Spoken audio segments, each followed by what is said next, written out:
Hello guys, mayong hapon. Ari guys, bali view ng isang malalag Davao del Sur.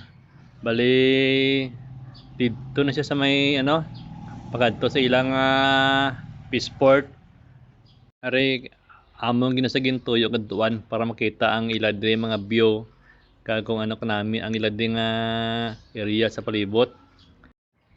Ari guys mo, ako gining saka ang ilang nga bukid para makapicture lang sa babaw. Amo ni guys ang sa ilan ng nga coastal may yara na dira sa daw mini resort. Pwede ka da makaligo kag makatambay. Nice kayo ang view. Kung may time ka mo guys, lagawin nyo ni. Nami dito magtambay lalo na kung hapon. Hi guys, shout out kay Romer Montenegro aka Mau sang Gihing Davao del Sur. Salamat! Thanks for watching!